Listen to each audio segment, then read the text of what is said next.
Good evening, everyone. My name is Diego Morales, and with me today to witness my persuasive speech is my girlfriend, Nicole. And here I have my digital note cards. So I'd like you all to imagine one thing. Imagine that you were brought into the United States when you were just a little kid. You grew up here, went to school here, and worked hard enough just to earn a spot at a college just like Harnell. Then one day you realized that even though you spent your entire life here, there's still no clear path to becoming a citizen of the country that you always called home. For hundreds of thousands of students across the United States, this isn't just an imaginary situation, this is their reality. So why should this matter to us? Because many Dreamer students are sitting in a classroom, working towards the same goals that we are. They're trying to earn a degree, start a career, and build a stable future. The only difference is that many of them don't know if they'll be able to stay in the country that they were born in. Today I'd like to persuade you that all qualifying Dreamer students should be given a pathway to citizenship. To better understand this issue, I researched information from the Congressional Research Service, the Pew Research Center, and many other reputable sources. First, I'll explain the problem that Dreamer students face today, then I'll explain how we got here and what caused this, and finally I'll explain a realistic solution that we can all do to help. So let's start with one simple question. What exactly is DACA? According to the Congressional Research Service, DACA protects certain undocumented immigrants who were brought to the United States as children from deportation and allows them to work legally. That's important, but DACA is only temporary. It doesn't provide a pathway to citizenship, which means recipients can still spend years building an entire future without knowing what comes next. According to the Pew Research Center, most DACA recipients are young adults who have spent most of their entire lives here in the United States. Why does that matter? Because those aren't people who just arrived here. Many grew up in schools like ours and are now working toward college degrees and careers. For them, the United States isn't just where they live, it's the only home that they've really known. And that uncertainty hasn't gone away. According to the National Immigration Law Center, current DACA recipients can still renew their status, but new applications remain blocked because of ongoing court cases. Imagine earning your college degree without knowing if you'll be able to practice it after graduation. That's a reality many Dreamer students continue to face. So how did we get here? According to the Congressional Research Service, Congress has tried for years and years to pass the DREAM Act, but those efforts never became a law. Because Congress couldn't reach an agreement, President Barack Obama created DACA in 2012 through executive action. They gave many young people temporary protection, but because it wasn't passed by Congress, its future has continued to depend on court decisions instead of permanent legislation. According to the National Immigration Law Center, those legal challenges are still happening today. The more that I learned about this topic, the more that one thing stood out to me. The problem isn't that Dreamer students haven't worked hard enough to contribute to their communities. The real problem is that they're trying to build a permanent future based on something that's only temporary.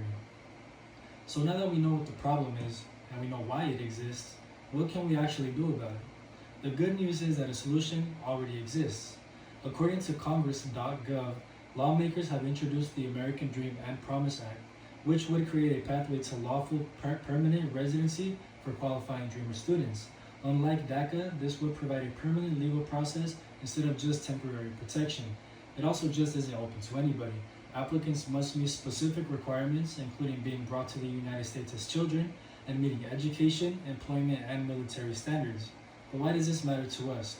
Because when students have stability, they're more likely to succeed. According to the Brookings Institution, research shows that legal protection improves educational outcomes for Dreamer students. When students know that they have a future to rely on, they're more likely to stay in school, graduate, and continue contributing to their communities. The success continues even after graduation. According to the Migration Policy Institute, legal work authorization allows many Dreamers to continue their education and pursue skilled careers that benefit their communities. Whether it's healthcare, education, engineering, or business, these are careers that strengthen the workforce and improve the lives of others. The benefits extend even beyond education and employment. According to the American Immigration Council, DACA-eligible individuals contribute billions and billions of dollars in federal, state, and local taxes every year. That shows that they're already contributing to the economy and supporting the communities that they live in. A pathway to citizenship wouldn't create those contributions, it would just simply give people who are already contributing the ability to continue doing so. Of course though, not everybody agrees. Some argue that creating a pathway to citizenship rewards illegal immigration. Though that is a valid concern to discuss, the American Dream and Promise Act only applies to qualifying individuals who were brought here as children and who meet strict legal requirements. These are people who didn't choose where they were brought, but they have chosen to work hard, earn an education, and contribute to their communities. So where do we go from here? If you believe that qualifying Dreamer students deserve the opportunity to continue building the lives they've already started here, I strongly encourage you to contact your members of Congress and let them know where you stand on legislation such as the American Dream and Promise Act. Change begins when people choose to get involved. Today, we've discussed the problem Dreamer students face today, the cause of that problem, and a realistic solution that could provide permanent stability through legislation. At the beginning of my speech, I asked you guys to imagine growing up in the United States, attending American schools, building your entire life here, only to discover that you still have no permanent place in the country that you call your home. For hundreds and thousands of Dreamer students, this isn't an imagination and this is just simply their reality.